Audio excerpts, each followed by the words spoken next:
Welcome to Casual Chat Live. I'm Brian Germain, and I have an extremely special guest with me, my old friend Olav Zipser. Welcome, Olav. Hey, thanks for having me, Brian. It's been a long time I haven't seen you. It's been awesome. Yes, yeah. Thanks for inviting me. And I'm glad to answer any kind of questions which you may have to my best ability. Well, I mean, I'm sure I could kind of just let you run, but I think it's wonderful that so many viewers have sent in good questions, and of course I've got plenty as well. But before we get rolling on that, so you're in Africa at the moment. Yeah, I'm in Namibia. I was I'm here about a year and a half now. First I was in Botswana. Botswana doesn't have any kind of skydiving yet.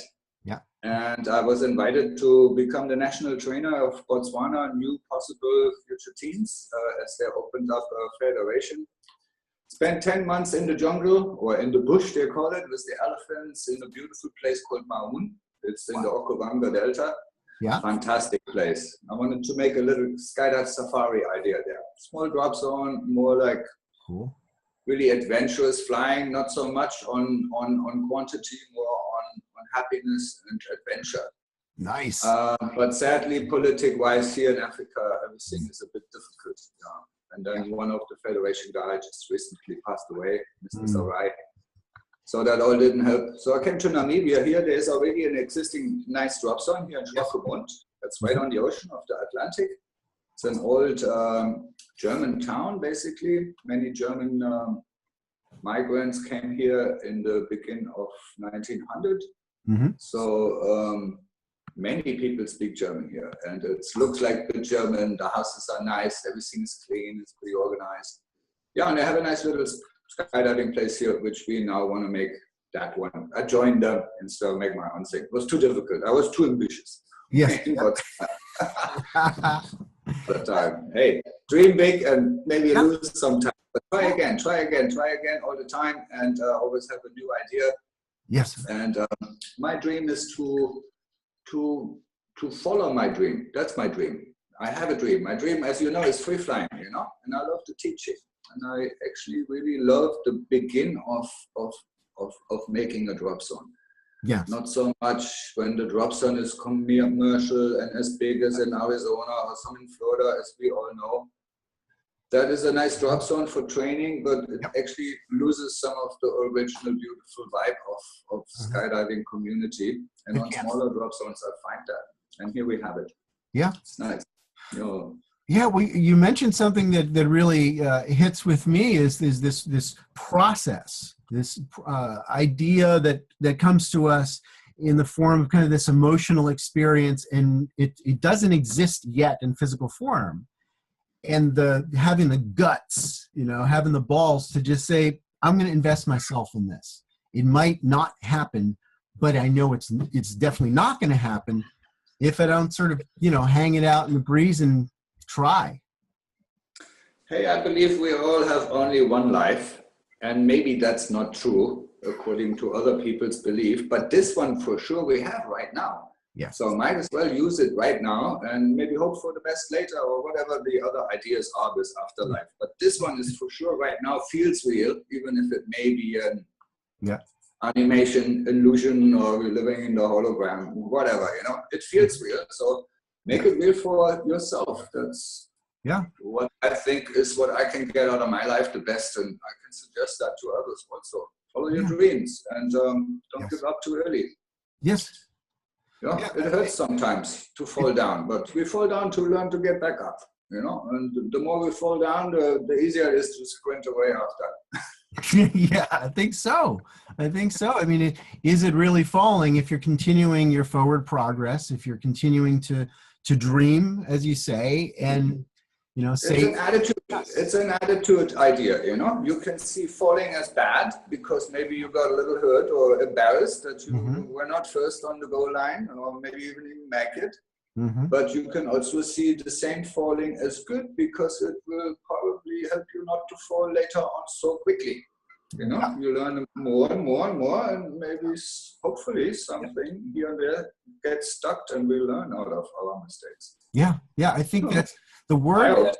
Yeah, with really inspired individuals such as yourself, The words that I keep hearing in these kinds of conversations is creativity, creation, that sort of thing, and the recovery, if you will, the learning that comes from, whoop, that's not the path, whoop, that was close, but that's not how you do that.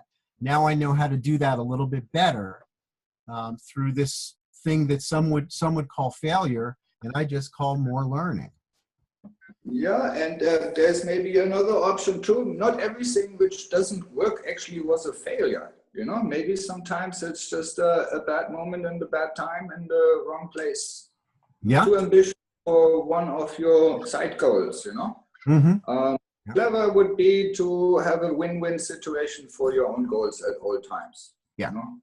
That's kind of what I had going in Botswana. I did not get my big dream going because the federation over there never really became as real as we hoped to. Yeah. But in the meantime, over those 10, 11 months, I was living in Botswana, and I had like hippopotamuses in front of my house, crocodiles, eagle nest next to my house. I had wild cats breeding in a den in the garden, elephants maybe 10 kilometers away, lions you can hear in the night, and still living sort of in the settlement, in the town.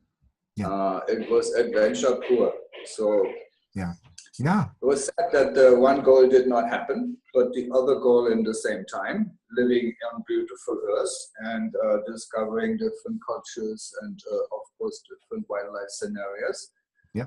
That all happened perfectly. So yeah, as long as you think ahead and try to be flexible in your life, which most people I think have a problem with, because once you have a family, then it's not so easy to do a lifestyle like I do. Mm-hmm. I have a lot of friends, and friends you can leave behind more easy than a family.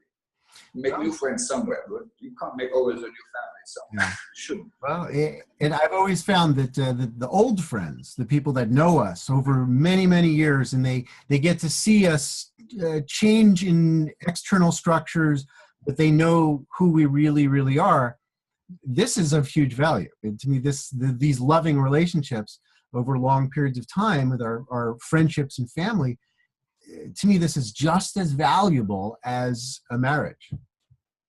Yeah, I think over time we all learn of how to evaluate a certain person and what we perceive from that person. You know me since probably 20-something years now, or maybe more than maybe. Or more, yeah. Yeah, so you have a chance to evaluate, is it only the hair which got more gray, or did the dude actually change somehow in the way he presents himself, or explains his ideas, or why he lives a lifestyle the way the person chose, Yeah. And only over time we can make a long-term evaluation on this. You meet someone new and he has a silver tongue, you never really know of what that person is all about, because you hear the clever talking, which is superficial sometimes in the moment, Yeah. Can be misleading a lot, and that's what it's been used to. The facade. Yeah. Clever talking is always good, you make business that way, but not long-term friends, I think. Yeah, authenticity is one of the words that I try to keep in my life. Right now we've got this idea of fake news and truth that is not really true, and there's also fake happiness, fake fake joy. That's it's not worth it. It seems. Yeah, sometimes it's better not to talk much and just to lead at least your own life with your action, not with the talk which you run after. Many people first talk and then run after with their own action. Yes. You should show action and then let other people talk about it. That's okay. Right. Yeah, for sure. Well, of course, we do need to remember the history of what we've been doing in this active creation of this the passion that we nurture. And my friend Mike Rappaport asked a good question of you, which is there anyone out there that's putting together a documentary about the early days of free flying, the evolution of it? Back when living in tents and camper vans and Well, we all have helped in some movies in the past, you know, like Patrick Pass made some, we made the Chronicles, Airtime, you guys with Tony made a movie, what was that called? Yeah, well, there was 3D flying. That one, yes, and then there was Speed. I think all of those together, they already make a nice collection of what was important at certain time frames in the past for the filmmakers or for the flyers in themselves. Rick Haas made some really nice movies. You know, like the Crosswind is beautiful.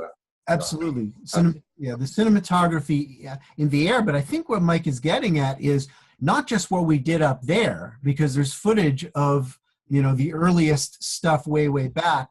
But I'm talking about the people, the stories, you know, Mike Swanson's van. You know what I'm talking about? You know, like, where was Mike Vale living, you know, in Eloy? What was life like, you know? And so that's the stuff, the hanging out at Flower Rock. Oh, was that beautiful, huh? You know what I'm talking about? That's number 30 or 35, huh? Wow, Flower Rock was awesome. We went there many times. That was beautiful. Yeah, I've been there with you. And so that aspect of the story, the people story, would be very... Hey, I would donate some time of my own time. And as you probably know, I have so much video footage from the very early guys, you know, like the second, the third, the fourth free flyer, from my point of view. We all learned together. And at that time, I was pretty much the one who was filming, or Mike.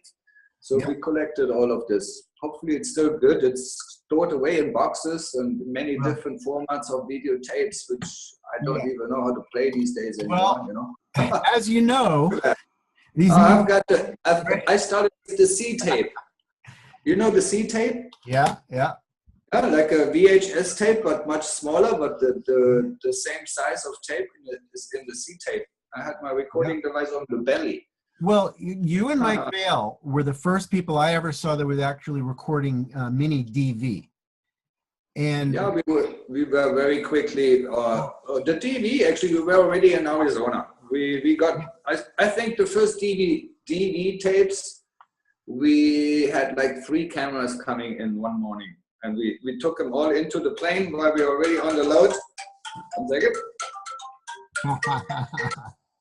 And on the way up in the plane, we mounted them and we jumped them. So we made camera handles on the way up in the plane. We were so excited. Yeah, duct tape and gaffer's tape and some pull-up cords. You know, you fix anything. If you have to. I mean, that's the kind of story I think that needs to be told, because of the act of creation. Hey, let's find a producer and at least some budget, so some of the costs can be covered. Yes. And I think many of us would, as long as we're still alive, would love to be part of something like this. As you know, not all of us are alive, and so I think that it's an important story to tell. This process of creating something that didn't exist. You know, I mean, we're talking like, when I think back to 1986, 87. When I was, I'd go up by myself and I'd stand up, early on with a belly mount reserve on sometimes, and doing stand-up flying, and everybody said I was not only crazy, but I was a liar, that I said that I stood up the whole time. Like, no, you didn't. You can't. And I'm sure you were called crazy once or twice. Never. Yeah, people's understanding in the past was very narrow-minded, huh? Like, I think it was so important to be the quicker one docking and on the belly, Yeah. And where was the creativity? The only creativity I really saw was Peter Ganora. You remember Peter Ganora? Sure. A Canadian man. Yeah. Remember him? Maybe he was in Z Hills, maybe 86 and 87, when Z Hills was still Phoenix Skydive Center. Yes. Yeah. That man was wonderful, man, because he had some playful belly flying ideas, like the snake flying. He was already doing that as organized groups with the younger or more playful skydivers in the DC3s, hopping over the burble, little games like this, very fly oriented. and not docking oriented. Not like okay, I made my job. I'm hanging in the formation and pulling everyone around, and people still are happy. That's the wrong attitude, you know. Well, I think that's, if you were to get to the heart of it, would you say that really at the very core, free flying is about play? It's about fun. Free flight to me is a philosophy. It's swimming in the ocean of gas. And I swim in the ocean of gas, and I can do that like an atmosphere dolphin. And if you start thinking that direction, then you can take the stalling out of falling, because there's no bloody way I ever see a fish swimming unstable. Mm-hmm. How's that possible that a fish swims unstable, you know? Yeah, you don't see a bird flying like this. Up and down, or where's the current come from? Like a free flyer who's not really that good, you know? Yeah. But there's no way you can be ever unstable. There's only not enough knowledge of how to manipulate the airflow around your body in such a way that you can manage high and low pressure areas in such a force between each other that you actually end up somewhere else. We fly somewhere else. You create lift, left, right, up, wherever you like it. And our biomechanical flex swing, that's my body, with an integrated pilot with no interface. It's the quickest pilot possible. We are the airplane. I am the atmosphere dolphin, the fish in my idea. And so therefore that's kind of like a philosophy. And then when I realized that some people maybe are interested in what I'm doing, flying next to the cloud, proximity, chasing my rainbows and my shadow, to learn all those different aerodynamic effects in relation to the beautiful Florida cumulus cloud walls 3,000 meters high, you know? Basically what people do these days with the wingsuits in the mountain. That's what I did, tracking in the cloud cracks and walls next to it, chasing my shadow. Sure. I did that for so long, and people started being interested.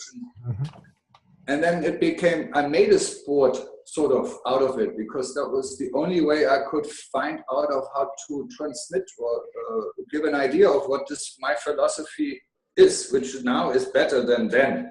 Then was the beginning of an idea. I could probably at that time not talk like this about the new idea of free fly. Yeah. But still, so it became a sport, and then how do you teach that? So all the steps which I think we see now, it's like head down flying, it's sit flying. Free fly is not head down and sit in my idea. It's just what I taught the people, because somewhere you must start. So you teach people sit flying, you teach people head down, and then they go back home, and now they know sit flying and head down, but they didn't actually learn free flying. Didn't get the idea, they didn't get the philosophy, they just had a couple fragments of that, you know, this attitude, that attitude, but what's all in between? Yeah. All in between is just the same than this or that. Yeah. Yeah. That would be free flying. And yeah, I'm a bit, I'm happy that that people found so much interest, and I'm also happy that we found safe ways to teach people those fast and radical flight maneuvers, and in such a comfort way that their brain could slowly adjust with our help as instructors, AFF them into a head down or whatever we do, you know. Well, of course, in the tunnel now we do. Yeah, the tunnel helps a lot, but tunnel is like learning to swim in a bathtub. It's possible. You can feel the water. You learn that water is wet. You can learn that in the underwater you are not supposed to inhale, because that must be done above the water. You learn all the rules about water in the bathtub. The bigger the bathtub, the better. But do you really learn swimming in the ocean of liquid? Not really, you know. Swimming is diving, holding your breath, and swim as long as you can with the fishies. Yeah. Dive through a tunnel, and that's swimming to me. And flying to me is cruising around with your rainbow on your side next to the clouds with your friends, and that's flying. Yeah, and occupying. I like also, but it's overrated, I think. Yeah, well, the bigness of the sky, for me, to use it instead of just a tunnel which we can superimpose in, inside of an actual wind tunnel. But to me, the largeness of the sky and all these features that we can explore with multiple attitudes as a tool to go where we want to go, so that the mind can be creating in the moment. To me, that's... think about it. We are people who swim in the ocean of gas. How freaky is this bloody idea? That if you explain that someone, rice worker in China, he will probably not really understand of what you're really telling him, Yeah. And still, for many of us now, maybe many thousands of free flyers, maybe don't say and explain themselves to do like I say and explain myself, but they're still doing it. They all swim in the ocean of gas. We're all free flying in wonderful techniques and comfort and imagination. Yeah. And I think it's a very crazy thing, which maybe sooner or later will actually be maybe more thought over of how different that is for people to not fall towards Earth, but to actually fly with pleasure towards it. Surrender. Wow, what is that? I don't even know myself how significant that is, but there is something significant. I agree. All of us. Otherwise, we wouldn't do it over and over and over again. Yeah. We get addicted to this, so it must be something significant there, other than just having fun. Interesting. Yeah. Well, what is the meaning of exploration? What is the meaning of freedom? Exactly. I think if humankind is probably the most exploratory kind of mammal or animal there ever was. We can't get enough of more information. Yeah. So Glenn Harrison, who's actually one of the earlier free flyers as well, popped in and said, so we've got, head down and sit, and that really defined in many ways what free flying was. But now, of course, we've got angle flying, or Atmanati, or whatever you want to call this stuff. First of all, he was asking, how do you feel about that aspect of it, and what do you think is next? Hey, I think this angle flying stuff, it's not a new thing or whatsoever. It's the first thing I started off with, or we all started off with. Ask John LeBlanc from Performance Design, or Ben Reynolds at that time, and Rickaby, even Scotty Carbone, who recently passed away. Mm-hmm. Those were the old boys, which were older than me, but we did angle flying, we did steep tracking and track around the airport. Mm-hmm. It is not a new thing. It's just something which maybe was not so not so very much classified in the free flying. People say that I want to learn sit flying, and most of them actually didn't want to learn sit flying. They wanted to go straight to head down. That was the coolest, Yeah. And my school was never really advertising so much. It's like, hey, we can go also tracking. We can go tracking every day. We go tracking with our group every day. Yeah. What do I think about was the question of all this angle flying and Atmanati stuff. Mm-hmm. I think it's a great thing. That's like everyone who's inspired and wants to be a teacher or a mentor or an organizer or an animator, like Marco Tizzi with Atmanati, for example, was, like Mike and myself, we all want to teach our mind to others when we see they want to learn this, And if someone concentrates on going angle flying or tracking or whatever, it's just whatever they say it is and whatever name they give it, it's really not that important. As long as people are happy, safe, and find a way of how to play in the sky together. And if someone wants to help to organize this, more power to you. Go. There it is. Yeah, I couldn't agree more. Of course, the safety concerns when you get into occupying a larger area have to be discussed. The people are with wingsuit or tracking or Atmanati stuff, you can get into the other group's space easily. Yeah, absolutely. Yes. So this is one of the things that I try, even, I mean, of course, even in bad head down, you know, they're backsliding like crazy, or they're leaning forward and zipping into the other groups.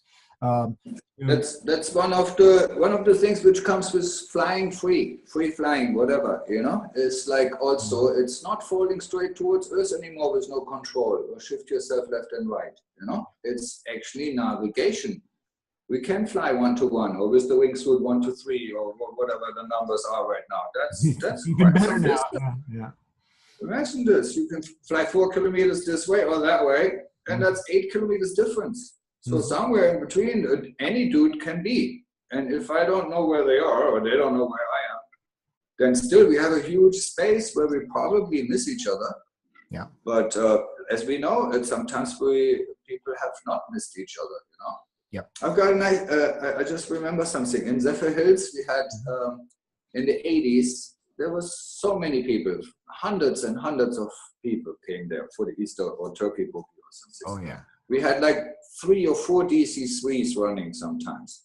We had DC-3s, sometimes parallel jump runs. Like not even a formation load or something. Just those guys jump over there and the other guys jump a little bit that way. One time I remember I was still doing some flat flying four-way. At one point or another, we had a 5th guy coming. And we go like, where's this dude coming from? You know, it's our four-way, now comes another guy. Well, he docked and we played together. Something wasn't really serious team training or nothing. It was just some formation, let's get together flying. Here comes another dude. On the ground, we go, where the hell did you come from? And he was like, man, I never seen you in my plane. He came from the other plane. He got lost on exit. Had total no idea where to find his group. So saw some dot somewhere, tracked there, and actually made it towards us. Wow, that's incredible. Yeah. Yeah, and obviously that's rare, and probably doesn't happen so often these days anymore. No. But it tells you tells us of how important our navigation is, you know. Yep. Especially if we're tracking, we want to land at home, so don't track too far away. You know, that's my tip. If you land out, then you didn't track home. Yes. You know. This is why I think it's so important that people not rush too aggressively into horizontal types of skydives, to sort of work towards staying in your space for a while until your awareness bubble starts to open up. You know, that's a good idea to do, or educate right away and make sure that that's part of the learning curve. And part of the learning curve and the education should be navigation. You must know the wind. You must know of where and in what places you may be good to open your parachute and where not. And not just fly downwind, track, I'm flying really fast. No, that's not the idea, you know. You know my 5 rules. Yeah, I teach eye contact. I teach the level. I teach to what to do with your body so you can cover distance. I teach you how to breathe and become a sporty person while you're doing all the first 3 rules already. And then I also teach you, well, not you, but the students, of how to communicate with each other, with sign languages, with finger, with little signs of when to change different directions or attitude or speeds. And those 5 rules must, I think, always come together. And people already, many times, they're too happy that they track real nice. They stop looking. Why would you even fly with someone else if you're not looking at them? You know, it's much better not to fly with anyone if you don't want to look at them. Yeah. So much safer, you know. So if you do fly with someone, you must at least look at them, even if you can't fly like them. You know, if you can't hold the level or can't hold the distance, but at least keep on looking at them so you know where they are. Yeah. If you look at them and you're on the level, but then try to change your weight and be in proximity as planned, you know. But if you can't, you must still stay on level and still must keep on looking at them, because otherwise it becomes, every step, more and more chaos is making things over time dangerous. Yeah. And you do this a couple 1,000 times, and in a bad way, you get maybe away with every time with a little luck. Yeah. You plan proper, you get away longer. And that's what we all want to do, because we want tens of thousands of jumps more. Yeah. Yeah, be really, really old free flyers. Yeah, I think you must earn to become old in the free fly world, or in any kind of lifestyle you have. It's not that people get older; they reach level 50 now in a computer game. That's pretty good. Not to die on level 9 or 10, you know. Yeah. I reached level 50. Next week, 51. Can you imagine? Wow. Yeah. Yep. Mm. Yep. Yeah. So that's. Oh, who's clapping? Someone's clapping. There's someone horrible looking. Horrible looking. That is a hand. What's up, Fritzy? Yeah, man. Yeah, well, I think we have a couple years on Fritz, aren't we? A little bit. No spring chicken either. But yeah, Fritzy will always stay young, you know? Some people, yeah, young on the inside no matter what. So yeah, as we're talking about this stuff, though, I'm hearing about this other aspect of consciousness, how it changes as people get more experience. If they get a little more old in the tooth, they start to see more in free fall. They start to notice more in the airplane as a result of perhaps more experience. But I would also add into that the adrenaline levels of a student versus the adrenaline levels of somebody who's been there many, many times over many, many years. I think it changes how much we're aware of. Would you agree? Yes, I would definitely agree. I think adrenaline makes you focus more on one particular aspect. Mm-hmm. Well, if it's an emergency or something, yeah, but mm-hmm. it zooms that in, hopefully, you know, and it's already agreed with in your brain when you do that all this other stuff is maybe less important at that time Mm-hmm. or irrelevant. You know, you don't need to think about mama, and you don't need to wonder about what beautiful cloud is up there if you have a dangerous adrenaline moment in front of you, like a student, maybe the exit, or being in a plane in the first place, or Mm-hmm. trying some new maneuvers in the sky with your team. I don't know what, you know. Yeah. That makes us all focus too much and makes us lose the overall perception. And in the sky, we're so far away from anything which we normally orientate ourselves on, like straight lines in the house. If you parallel to that straight line in the house, then very likely you're still standing. You know, Mm-hmm. in the sky, you must use other sensory input combinations to know if you're straight or flat or whatever goes on, or what rotational force you have, what energy you have to move before, how to stop that now and change it into something else.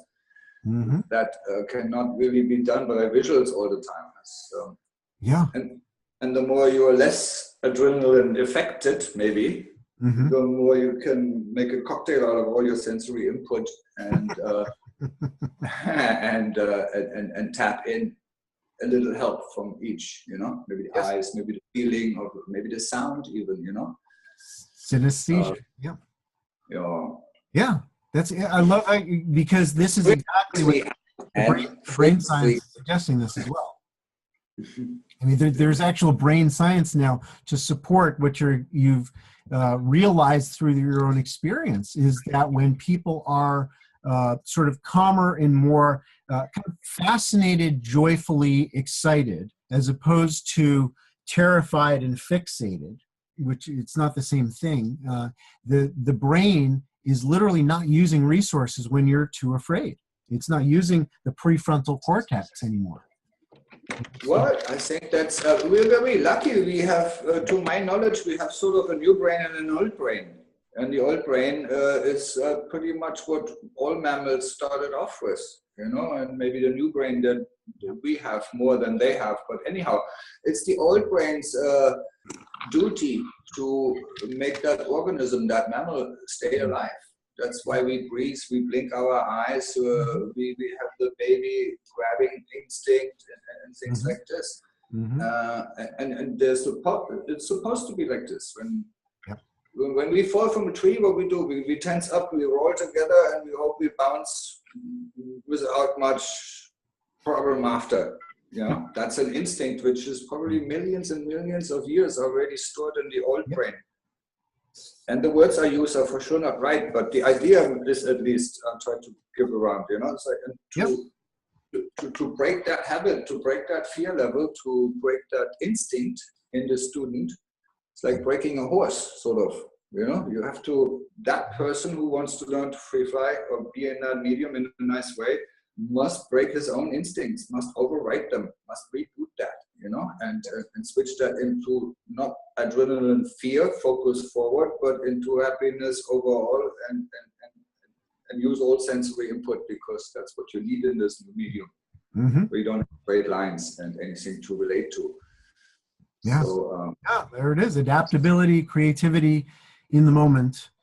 To me, that's a big component of what free flying is. Using the front part of the brain and being inventive and adaptable.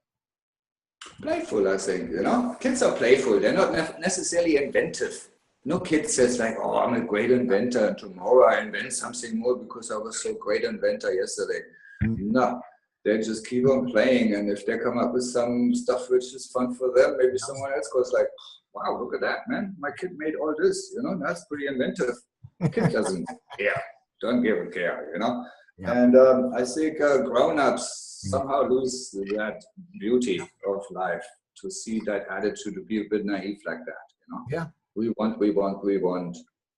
And we forget how beautiful it is to actually not want all this shit and just play along. Look at our kids. I don't have any, but I see other kids, you know, and they're bloody happy. They have nothing, they want nothing, they're always happy. Well, hopefully they're always happy. Yeah. That's something we need to keep on learning as grown-ups to keep that somehow. Absolutely. Absolutely. That be as little children. Yeah. That's one of the nice things I have is I've got models of behavior right here in my house. And I get to learn from them. You know, I get to learn from these little wise ones how to be the real me. It's I love to see the kids on the drop zone from the other parents. It's amazing. It's for me as an observer, and time enough, because I don't have my own kids. Distant enough and not being too attached, you know. You can observe beautiful things in kids. Fantastic of how they must think. It's unbelievable. I find it wonderful. Yeah, and I love watching particularly the play. Well, my 7-year-old is much more comfortable in the tunnel. My 3-year-old still, you know, or he's 4 now, but he's getting the hang of it. But my 7-year-old is full on. And he invents stuff. I don't tell him what to do anymore. We put him in there and he goes. And nice. he like you say, he wouldn't call it inventing. He doesn't even know that he came up with something new. He's just having fun. Exactly. And every time he just, I wonder if I can do this. I wonder if I can zing around the edge of the tunnel with. Is that not the same how we felt when we kind of early started the free flying? Yep. You know? We had no one to compare with. Yep. No ambitions to be better than someone else. Well, when the competition started, okay, fine, different story. But in general, we all choose a lifestyle, not the competition. That was not the lifestyle. That was just one thing to make the sponsors and yourself more happy, I guess, you know. But the lifestyle in itself was a playful, like, look what we can do tomorrow, and being happy, waking up early. Sort of, and wanting to fly in a new, different way, because yesterday I had no time for that. Yeah, yeah. That was a playful, beautiful time in life. And we all were big kids at that time, with a little money in the pocket, and we could do some sports, lifestyle activity. We were lucky, I think. I was lucky. Yep. Yeah, a lot of us, and so the way I always meet with my good fortune is I'm really thankful, you know. I continue to be really thankful of this path that leads me up into the sky and to the tops of mountains and to the, you know, all corners of the world. Just bring it on. I'm ready for more, you know. Thanks. Yes, please. Yeah, there's another question that I thought was really helpful to give our conversation a place to go, because otherwise I would easily go, you know, another several hours with you. This question is from Living to Be Free. So I don't free fly yet very much, but because he's only got about 130 jumps. He's not in a hurry, but I'm working on back flying in the tunnel. He's asking, what is a good progression in the tunnel or the sky, and where can I find sound resources? Is there anything that I want to avoid when I'm learning? So let's start with that aspect of the question. Where do you think people should focus on as they're learning as a new skydiver? Okay, first thing I would say to him would be like, hey, try to consider that you don't have 130 jumps, but you wasted to think that you could have flown 130 times. Mm. And that you can start on your next flight, not next jump. Don't think, or try to think from another angle. Can it be for you not a jump coming up, but can you possibly agree in your head and yourself that you actually going to fly away from the plane and swim through the ocean of gas, and basically start all over on the belly? Close your eyes. See if you can do things like this with your fingers while you're turning left and right with your eyes closed. Breathe in, breathe out, and think you're actually flying. Start right there. Don't do the better sit fly tomorrow. Don't try to do the triple twist and the head down and become a world champion after tomorrow. Learn to breathe, learn to feel yourself, learn to think while you are in the air that you're actually flying, not jumping. If you think jumping, you will never really learn of what I could possibly want to teach you. So that's nice. my advice. Nice. It's good. Yeah, to awaken into this creative process of playing in the sky. And I would even add to that, why not start right now? Why not change the way you think right now? You know, as you're walking around. Yeah, your next flight shall not be a jump. It shall be a flight. And it's all in the head. It's a philosophy. It's not of how it's... You know what I get confused with is the attitude of grown-ups when they want to learn something new. Very likely they haven't learned anything new since a long, long time because they're grown-ups, and you learn new stuff when you are a kid. You learn new stuff when you are a kid with a different attitude. It's not important that you learn something. It's just important that you experience something. Yes. And that stops when we grow up. Then we get trained, and now we are rich enough, grown up enough, and crazy enough. Now we want to start skydiving, and now we learn something new with a different attitude for the very first time, likely. And the attitude is like, oh, I must make this worth it. Is this dangerous or is it safe enough? How much money do it really cost? How much time does it take away from my job or my other activities? We start to reason all those different things a kid would never do. Yeah. And that brings us to questions like, hey, can you please tell me, as a good free flyer, how can I get my sit better? You know, should I put my arms more like this, or should I put my arms more like this? To me, that's a question I cannot even answer. It's a question that should be forbidden in the idea of free flying to even ask. Because it's not about, Papa, shall I walk with my hand a little bit more forward on the ground? Or shall my hand be a little bit further back? Or shall I put my feet a little further apart? You know, it's not important when someone learns walking, of how you hold your head, a little left, a little right, shoulder a little high or not. Important when you learn walking is not to fall over anymore. Important, the next thing is then to learn to maximize all your flexibility and not fall over anymore. And then you learn dancing in the end, if you got the rhythm, and then you learn to play football. It's not important how your hand was and the arm is, and what we do in skydiving and in the tunnel. It's so important of have the hand like this and not like that. And you go from one teacher to another and they tell you it must be like this. The next one says, nah, it must be like that, you know? Yeah. It's the wrong way to teach. You don't want to learn ever to fly like a robot, because then you will only fly like a robot has been taught. And not swim in the ocean. You will never swim in the ocean of gas. You will still fall through it with many different looking ideas and attitudes. That's what someone who learns like this, in my idea, does, you know? Yeah. When you learn balance, that means not falling over. After you learn balance, and that's the most important thing in walking, it's not how you walk straight or backwards or forward. How do I walk backwards? How do I walk from here to the kitchen? Well, how do you explain this to someone? But you never have to explain this if you explain them and teach them balance by taking them lovingly on your hand and maybe show them balance while they learn to walk.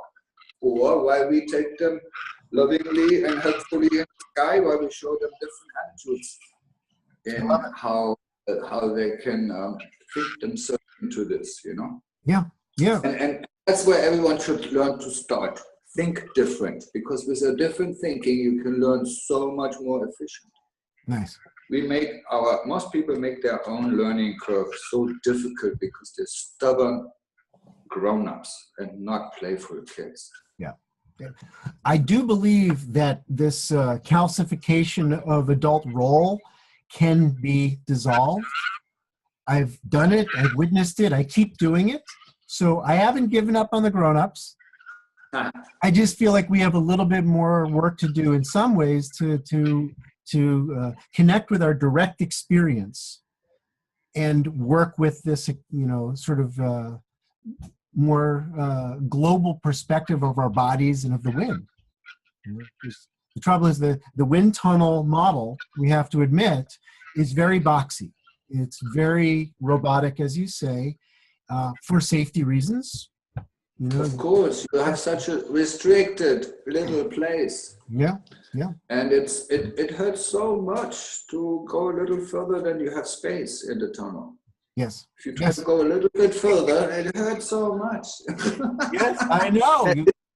There is just no more space. Yep. And therefore, special rules have to be done, Yeah. And special curves and carvings have to be trained. You can't there's no straight lines in the tunnel for a long way, Yeah. So many of those things are just not in the tunnel possible by design, Yeah. So therefore, different teaching methods. Yes, totally agree. Yep. Yeah. I think it's also important to keep adding what you're saying here. The real journey is not about the structure. It's about the experience. And once you finally learn that initial structure, you go outside the tunnel, up where you were supposed to be doing in the first place, in my opinion, up in the sky, and then you throw away the structure. And you let yourself really feel the air. And you let yourself really explore possibilities. Yeah. I think if you do something which is as crazy as falling from the sky, do it in the best way you can, with the best attitude and the best philosophy. So don't take the falling away, make it flying. Already sounds more controlled, and make it knowledgeable, make it technical, but explore the new opportunities. I mean, this is the last frontier before space, which we are exploring. You, myself, and so many others now. We are the ones who actually explore this, because as sad as I can still only say this, but I think we're the only ones who actually fly. Yeah. People who are sitting in the plane and call themselves pilots, they're not really flying. They are doing something else. That word in all languages is somehow wrong. Yeah. If we keep on using flying, we will mislead our own thinking, I think. Because that would mean, like I say, I'm swimming when I'm driving a boat. Mm-hmm. I'm not swimming when I'm driving a boat. Every language has two different words for that. You either drive the boat and you're on the water, yes, or you jump in the water and then you're swimming. But with the aviation, with the ocean of gas, we have only one word. And I wanted to change this, and that's why it's not free falling for me, it's free flying. I fly away from the plane. The airplane is my aircraft hangar, and I am the aircraft. Yeah. And I fly away from my aircraft hangar. And if I don't do this, then I will not maximize my experience and my opportunity to explore the medium of the ocean of gas, the last frontier before space, now open to fly in for everyone. And that's what free fly is. It still is. I made a poem. Do you remember my poem? We came from the sea up onto the land, and then we dreamed of flying. Mankind has developed into a flying species. Balloons, airplanes, spaceships, and now the pure body itself. Cruising the atmosphere, the last frontier before space, now open to flying for everyone. Free fly, endless loop. I wrote that, I think, in 1990. And I love it. I love it. No matter if people would think like this guy is full of himself or whatever, you know, it is still the truth in my point of view. And that's my point of view is most important for me is my life, you know. Yes. Everyone should have their own point of view and don't need to agree. But a little philosophy, a little thinking, a little poetry, I think in my life has some effect on my future acting. And, absolutely. I like that. The meaning behind it, right? Why are we here? The inspiration that fires our journey. You know, what else are you going to put in your gas tank but inspiration? It's not other people's dreams. It's not money. That doesn't go very far. Yeah, I think we can all eat an apple just like a monkey would, but we can think a nice story at the same time, or plan something ahead while we're doing it, or have some poetry, you know? Yes. And if we don't do that, then we're just pretty much just a monkey. Yeah. Well, you've managed to be a lot more than just a monkey in free fall. and there's a great many of us that are very thankful for what you have offered and have continued to offer in terms of a refreshing perspective. Hey, cheers, man. So thank you, Olav. Seriously. Awesome. Thank you. I hope one day we can all come to Africa. Africa has no really free flying yet, you know? Well, and here in Namibia, again, here in Namibia, we can make another little Eloy. We have the same kind of idea. There's a new spice here. Obviously, we don't have all the infrastructure, but the dream is there. The weather is there. Everything is here, and that's why I'm here. Let's do it. Let's live the spice, the vibe. Let's do it. Awesome. All right. Well, Olav, thank you so much again for being here. For our viewers, to those of our viewers that have never even met you, this is a great opportunity for them. And it's a great opportunity for me to reconnect with an old friend. So selfishly, I really enjoyed it. Excellent. Maybe one day we go and do this again and we can talk about some space exploration. Yes. The Freefly Astronaut project. There's or absolutely any other kind of ideas. Huh? Yeah. Well, every single person that I'm choosing to be on this show is the kind of person that I want to talk to again. So absolutely. Excellent. Absolutely. We'll do this again sometime. Hopefully not 2 o'clock in the morning, my time. Yeah. Sorry, you know, we're living on different continents. It's a round ball. It's a round planet. This is what happens. It's all right. I'm adaptable. Yeah. The sun goes up all the time, but always somewhere else. Hey, Brian, it was a very much pleasure to talk to you and chat with you. It was nice to meet all you guys out there, whoever was able to watch this or will watch this later on YouTube. Yes. Hey, good luck. You're doing a good thing. Get more people inspired. And yeah, man, I wish you all the best. All right. Thank you, man. Thank you. All right. All right. Okay. Well, my name is Olav Zipser. I'm signing out from Namibia. Bye-bye.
In a silver car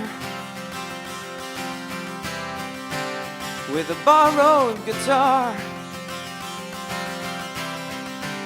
ready to travel so far.